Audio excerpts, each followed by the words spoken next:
Alright, what's going on today, YouTube? Welcome back to your favorite cyclist YouTube channel. This week we're doing some maintenance on the rear hub of my good old Sears 3-speed bike here. But before we get into today's video, if you are new to my channel, make sure you head down below, hit that subscribe button for me. If you already are subscribed, make sure you hit that bell icon right next to that. That way you get notified every time I upload. That way you don't miss any of this awesome cycling content on this channel. So like I said, today we're working on my Sears 3-speed, and mainly we're looking at that rear hub on here. So this bike, I did a bike check on about a few years ago, actually a couple years ago, and I misspoke in that video about the rear hub. In that video I called the rear hub, I said it was a Sturmey Archer 3-speed. This is actually a Shimano 3-speed, not the Sturmey Archer. Very small differences, but this is the Shimano 3-speed. And one of the things we need to do with this, we need to do some maintenance on that 3-speed hub. So let me show you what kind of maintenance we need to do to this. And that's really going to be oiling or greasing the rear hub on this bike. So you might be looking at the hub right now and you're like, how's that 3-speed? There's just one gear. How is that 3-speed? Everything on this is built inside of that hub. As you can see over on this side, you got your actual adjuster here. What this does, as you pull the cable, it pulls a pin inside and it changes the gear inside, and there are 3 different ratios inside of there. Now they are pretty close ratios to each other, but it is a 3-speed ratio in there. So what kind of maintenance are we doing today? And the maintenance we're gonna be doing today has to do with this little guy right there. Now I've heard a lot of things about this guy in the past. Most commonly I heard this was a greaser and you had to put grease in here to use that. And you had to like have a specific, grease gun to put it in there. Most recently I heard it's just a little oil fitting. You just put a little bit of oil in there and it goes right in. So there's lots of things that could be, and today we're going to figure that all out. So if you don't know anything about this bike that's behind me, this is my grandfather's bike. So it's been in my family for a long time. I think we dated this bike back to like the mid-60s. So it being 2024 now, it's what, 60 years old or so. Oh my goodness, this bike's 60 years old. So with it being my grandfather's bike, I happen to have the original owner's manual for this bike here. The good old Sears Sports Center owner's manual for the 26-inch men's 3-speed lightweight bicycle. Kind of funny they call this lightweight. That bike is heavy. So we have the good old manual here, and if we go ahead and we open up our manual, we can go ahead and open up our manual, and it lays out everything you would need. It tells you how to assemble your new bicycle, how to install the brake levers, the trigger control for the 3-speed, installing the seat pedals, reflector, the 3-speed operation if you didn't know how to operate it itself. And then we can go ahead and flip our page here, and it goes all through adjustments on the bike, how to adjust and operate your caliper brakes, because those were still kind of a relatively newer thing. People had used coaster brakes for a long time, so caliper brakes were still kind of a new thing. Adjustments, the bearing adjustments for the headset, for the crank, for the headset, for the crank. It goes through tire pressures, tire size, lubrication, which we'll come right back to. And if we come into the back, of course, it gives you your owner responsibility on that side. It actually gives you an exploded diagram of the 3-speed hub, the bicycle itself, and the caliper brakes, as well as the trigger control system as well. And it gives you part numbers for every single part that's in them. That's pretty cool. So you can actually see here, so if we look, so number 45 right up here, that's that little guy on the hub, is called the lubricator. That is where you put the lubrication in, right through there. So we move back to our lubrication page right here. We can go ahead, it gives you your, so crank, front and rear hubs, and head tube are lubricated with grease. That's not a problem, we're not touching any of those today. Chain lubricated multiple times a year, lightweight all-purpose oil. Make sure to oil each link. There's our caliper brakes, same deal, and then our rear hub here. Every 4 weeks, add a few drops of lightweight oil to the rear hub. So I think we just answered our question there. All you gotta put in there is lightweight oil. So, no grease, nothing, just lightweight oil. So, obviously it's been more than 4 weeks since I've had this bike, and I don't know if that was ever really done ever. So what we're gonna do, of course we're gonna put some oil into that hub, but first thing I wanna do, I want to very carefully pop that cap off because I'm not sure if it's plastic or not, but that means that plastic cap is pretty important because that plastic cap keeps the oil inside the hub. So, I'm going to pull that plastic cap off, and we're going to try and flip it upside down and just rotate it and see if any oil comes out. Because I'm not sure if there's oil in there or not. Once we do that and we can see if there's oil in there, we'll put some new oil in, and I'll show you kind of what I'm going to use because it is a lightweight oil. Pretty inexpensive, pretty cheap. Similar to something they would have had back in the 60s with this bike. So I think it should work pretty good. So let's move back over to the hub. Let's open that cap up, see if something comes out or not. Alright, so we got to get this little cap off somehow. And yeah, this feels plastic and brittle. So let's see here.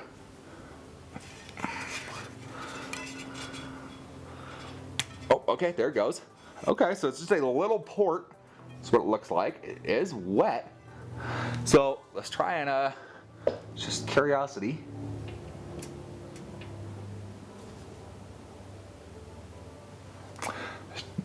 Nothing coming out of there. Okay, so like I said, it's been way more than 4 weeks, and who knows when the last time it was ever lubricated was, but we're gonna fix that today. We're gonna put some oil in there, so let me grab the oil that we're gonna use with this setup here. So this is the stuff we're gonna use right here. This is a 3-in-1 multi-purpose oil. It's a very lightweight oil. As you can tell, you can hear it going around in there. Lubricates, prevent rust, cleans, long lasting. Should work pretty good. And it's a drop oil, so it should be able to kind of control how much drops we put in there. And like I said, this is something that kind of was around, or very similar to what would have been around back, you know, back in the 60s or so. So, let's pull our cap off of there. We have to somehow put drops in there. Okay, this might be interesting. Let's see. Since I can't reach in there with this, we're gonna put kind of a spoke in there. And we're gonna try and drip along our spoke. Oop. Hey.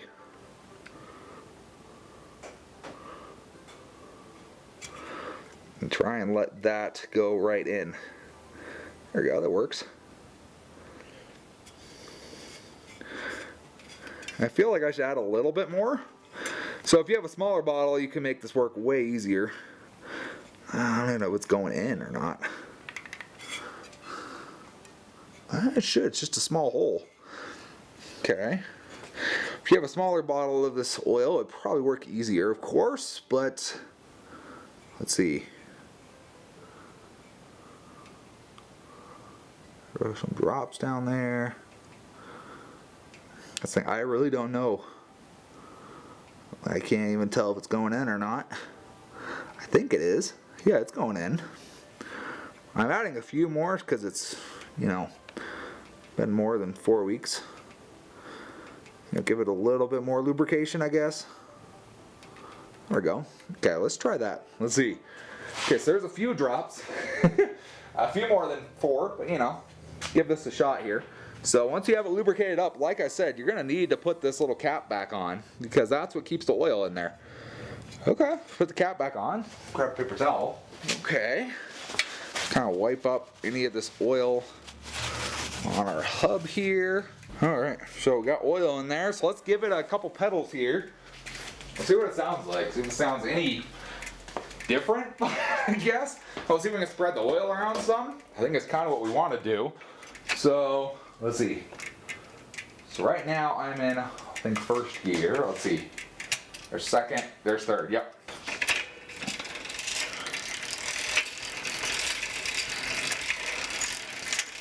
There's second.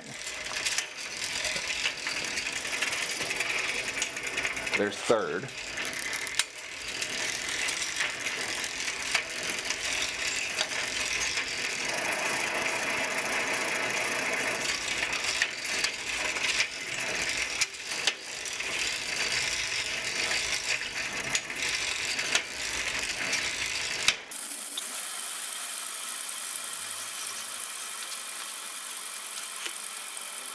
I have never seen such a smooth rolling hub as this.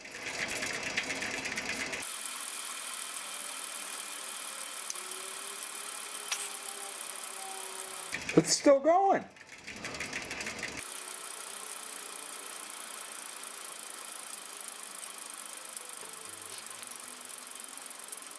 Okay, maybe the oil did help a lot.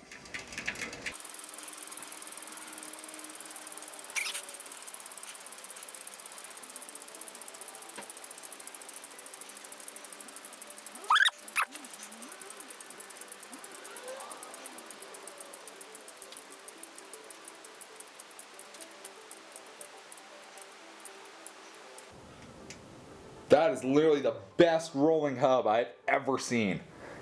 Wow. Even with the 3-speed, just kept going and going and going. Look, I think the oil helped. I think I made a difference. So I'm betting it lubricates all the pawls and every moving part inside of there. And makes it move nice and smooth again. So that's awesome. That works good. Do that if you have one of these. Put a few drops in there. that's going to make the bike nice, and it should make whatever's back here work way longer and way better for you. So there's our basic maintenance on our Shimano 3-speed hub. Just a few drops of oil every 4 weeks or so is what this one says. So I know the Shimanos do, obviously, the Sturmey Archers do, and I don't know about the other brands, but I know they have that exact same port on there. So if you have this style of hub, a few drops of oil every few weeks is all you're going to need. Now obviously if you're looking like a newer owner's manual, and it's probably going to give you a mileage versus the time just because of the age we're in now. Back here, it was you're riding your bike all the time. Back in the 60s, this was one of your main forms of transportation. So you might have that difference, but I would definitely say a few drops of oil every month. Your rear hub's going to keep on living for a long time. You can tell that made a huge difference. That is the best rolling rear hub I've ever had. So if you guys need to pick up that oil that I had today, I'm going to have a link down in the description below so you can check it out, pick it up for yourself so you can oil your rear hub. If you enjoyed the video or at least found it entertaining, give this video a big thumbs up. Appreciate the support. Any comments or questions, let me know down in the comment section below. Love chatting with you guys. Love answering any questions you guys have. And I will see you in the next video. Thanks for watching today.